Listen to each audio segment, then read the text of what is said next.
welcome to HR Mentor. My name is Bola Jolagujo. I'm your host, HR Mentor.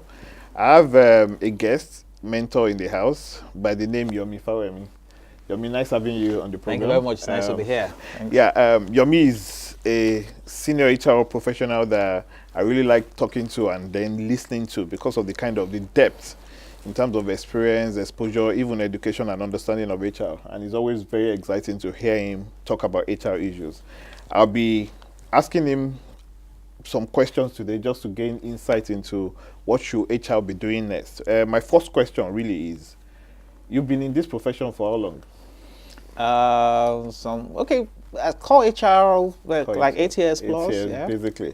So what are the top two challenges you faced, in your role as a senior HR professional? The first challenge is for people to really consider your views very valid. There's a sense in which people feel that do everything they can call HR at the end. So you need to first deal with that challenge of people valuing the perception about HR on an issue. So there's an operational issue or there's a manufacturing issue, and you want them to respect your perspective. It's an issue that I think all of us in HR has to deal with. Maybe also related that is also to the fact that you're dealing with people. Your responsibility is to work with people, and people are a bit unpredictable. So you could do good and they will say it's bad. And then you could just not do anything and they'll applaud you for doing it. So sometimes it's not a science that in engineering, if I want to do motor is 1 to 6, if I want to do construction is 1 3, it's precise. But for us, it's a combination of the science and art. And the art part of it is difficult sometimes to imagine. So you do a policy and you think the policy, everybody is going to applaud you, and people say, well, you did the policy because you wanted us to X, Y, Z or something like that. So the human elements of it. They call it unintended consequences of what you've done. Yeah. Interesting. So how have you solved this challenge? Well, one of the things I've done for the first challenge of being respected is for me to learn to speak the language of business. So if I want to say we should do something, for example, and I want it to present from the HR angle, I'm going to use your lingo. So you will not be able to fault what I'm saying. Because I'll be using this exact word you're using. So for example, in many organizations, so there are light bulbs around here. They will have a process, written down process to change a light bulb. But they don't want a process to change the person that fixed the light bulb. They just want to say, fire that guy tomorrow. But they can't just say, change the light bulb tomorrow. They have a written process, maybe 3, 4, 5 people have to sign it. So when I want to make a case that you can't just fire anybody, so I'm just going to look at your process for changing the light bulb. Everywhere you had the word bulb, I put my bin. And then the same case today. So understanding language of business becomes very, very important.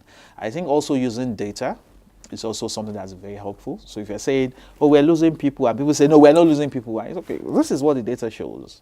It's also something that has also helped. Interesting. I was listening to some of the panel discussion, that we just ended, and everything was pointing to the fact that there seems to be no standard in HR.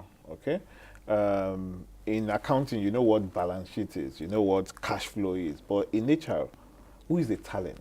Okay, is it senior people? Is it junior? Is it mid-level? Is it everybody? Those standard issue. What do you think? What can you say to that?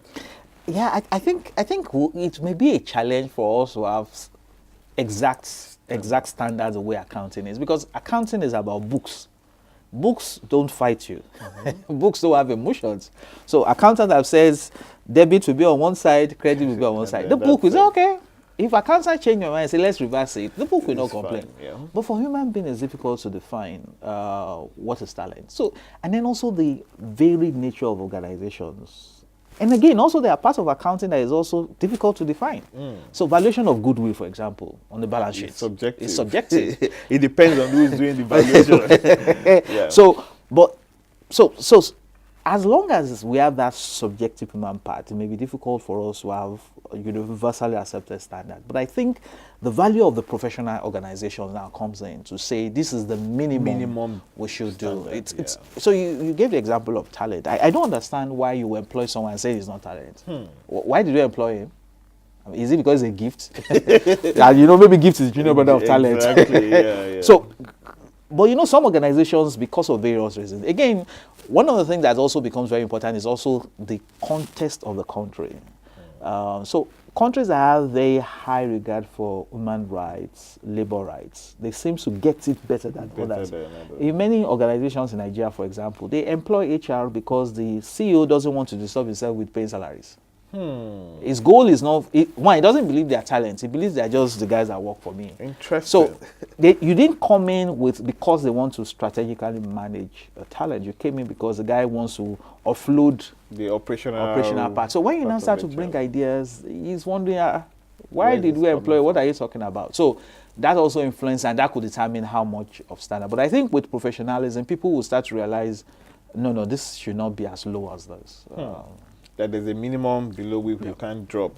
Interesting. Thank you very much for that. My next question is, what are the top 2 values you believe HR professionals should have to their organization? Top 2 values. I've heard varied, but from your perspective. Okay, now because of my being a teacher, I should give you an answer that will be the summary of everything. Okay. 1, balance. HR professional should be balanced. Your role is to advocate for employee, but you also know you have a business to run.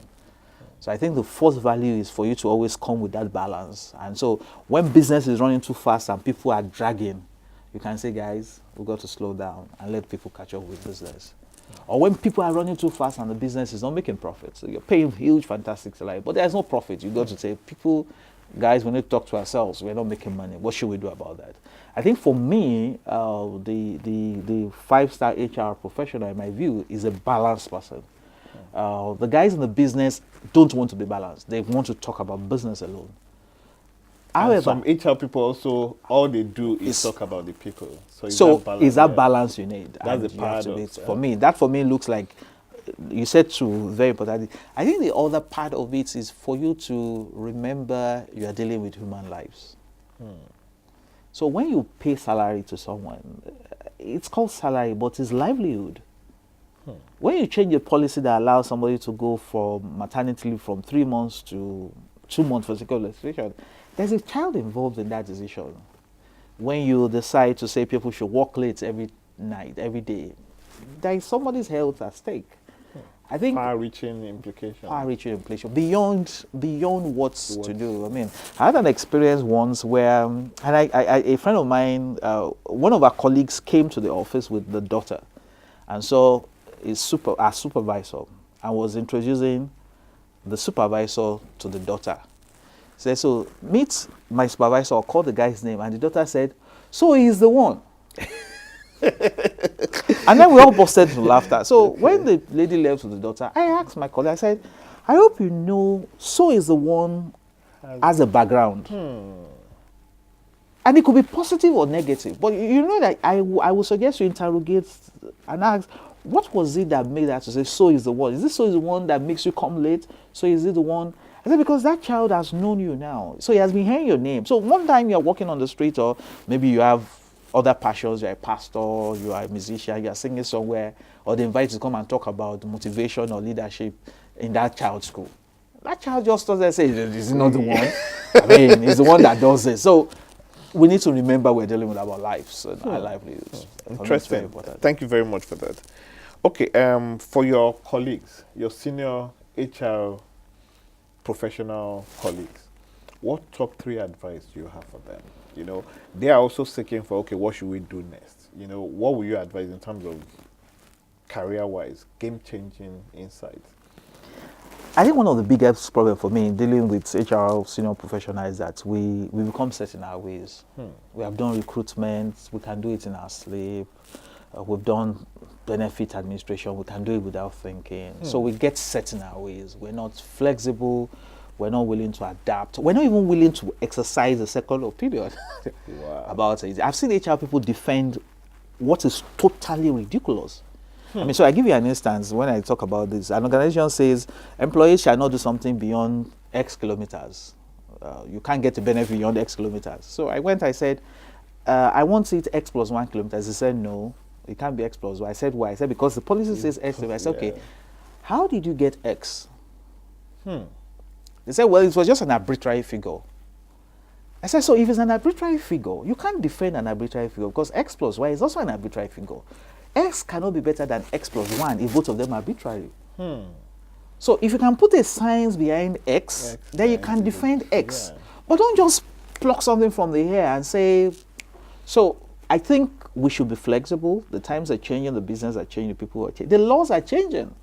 I mean, there is a National Industrial Court ruling, for example, that came up and said, you know, before when you fire someone, you can say you have whatever language you want to use. It now says if you go to Nigeria, you must state the reason why the guy is going.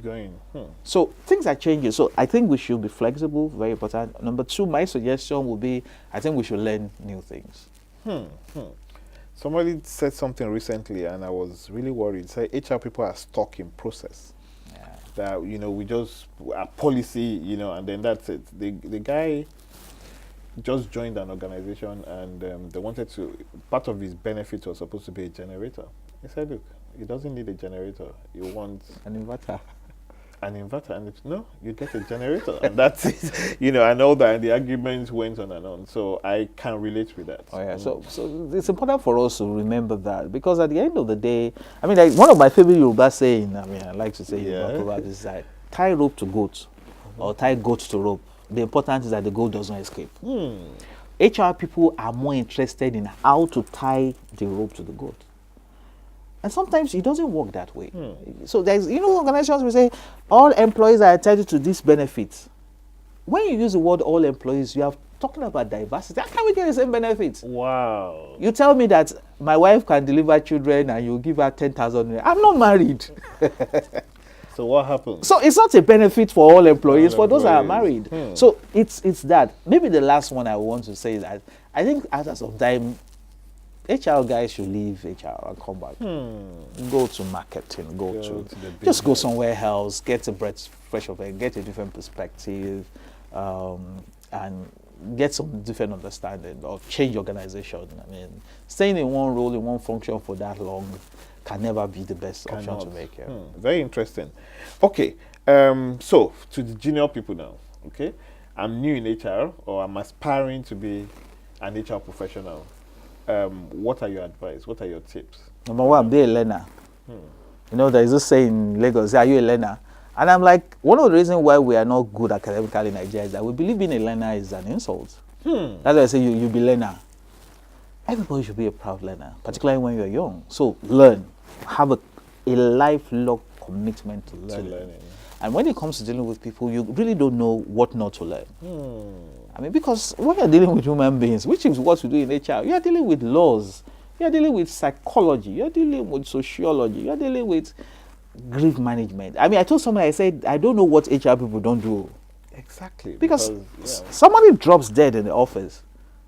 Maybe because one boss was ridiculous and the person slips and falls and dies. That's when the man will shout, "Hey, it's HR, come and go and tell his family." Exactly. And then you're going to lead contingent to somebody's family, and you're going to say what happened. I mean, so you just got to keep learning. So my first advice is that be a learner, very important. The second one I would say for a young HR person is to look for professional certification.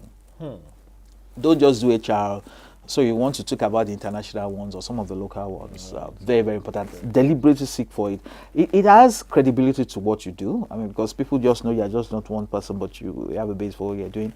The preparation for the certification, whether it's an exam or a project or an interview, also helps you to learn. Absolutely. I mean, so that's something that is also very, very important. Number three, I would suggest start in a generalist role. Okay. That whole age argument of generalist versus specialist. Yes, it's just a typical pyramid structure. I mean, so you come into HR and you go straight to recruitment. Exactly. You at a point, recruitment will be too small for you. But and then it becomes difficult to move into other role at a senior level. At a senior level. Yeah. So my just suggestion is start with a generalist role. So don't look to go and do HR in big companies. In big companies, there are structure. I mean, so if you go to the big companies, like your company, so there is recruitment and benefits and this service. I mean, so you will never be a generalist. But if you go to a small company, 2 people HR, 1 person, you do everything. What you pack in 3 years, it's like going to work in a consulting firm. Yeah, absolutely. It's what somebody will not see in his lifetime. Then you can now decide to structure where you want to go. Along that line, so I think by your 8-9 year in HR, you should identify your strengths. And then now start to build it very deliberately. So you start to specialize. Because sometimes some people stay too long in a generalist role, that they become, they don't follow that pyramid structure. But I feel everybody should start that way at some point, take a radical decision. This is what I want to become, and invest in it and start to identify yourself as such. Interesting. Thank you very much for sharing that. So finally, let's say you have the opportunity to sit across Dave Ulrich or any of the HR thought leaders out there in the world that you've followed, that you respect, what they're contributing to the profession. What 2 questions would you like to ask them as a way of learning from them as well? I'm not sure whether he's learning now that would drive my question. I think if I meet Dave Ulrich, I'll just ask him, what's your plan to produce the next 20 Dave Ulrich? You can't keep writing and not we're reading it. I mean, you can't. I've not seen any plan. I've not seen any. There could be. I'm not saying, but I'm not aware. So my bigger concern is that fact. I mean, because you ask yourself, in some fields, the thought leaders are under 45s. How old is Elon Musk? I mean, but in HR, our thought leaders are relatively old. And I do not see any deliberate plan to produce the next generation of thought leaders. So that's my question is, when are you going to produce the next? Stop writing. I'll focus on it. I'm bringing out that. But again, also to say maybe the need for some of the concepts they promote for them to start to have an African perception of it. African context. Yeah, so when, for example, you say HR should be a talent architect, what does that mean in Africa? I mean, how does the African interpret it? Because how do we tropicalize it? Yeah, so when you write in America, people could be able to relate to the language, but that attempt to deliberately, and it doesn't need to do for all the continent, but just take one continent and try to use data from there to start to come up with what meets their need. I mean, I remember when we were in secondary school, we used to read textbook called Tropical Agriculture. So there was agriculture. But some professionals say, listen, there's a tropical component of agriculture. I feel sometimes we are struggling in that. So when people read those Dave Ulrich books and they come to their practice, they're wondering, so where are we going? There are gaps. Exactly. They can't They can't land it. That's what I want to ask them. Why are we not having those tropicalized, situation-specific structures? Very interesting. Thank you. Any final thoughts? Final thoughts, I like what's happening here, asking and doing this interview. I want to commend you and your organization for making this to happen. Thank you. After some time, I think we should just think about the next generation. Because you ask yourself, whatever success we achieve, those guys are going to be here where we go. And they'll take decisions about the success we have achieved. They're good. I mean, so build a house of gold, $1 million, and HR, excellent. Once you leave, some guys will take a decision about what will happen there. And then, so if you don't invest in those guys, well, which is, I believe, is the essence of this kind of conversation, we may be shocked at the kind of things they do. So I want to commend you and say, please, let's do more of this. Thank you very much. We actually believe that mentoring is so important, It's almost a duty, for mentors to deliberately mentor mentees. And that's why we're doing this.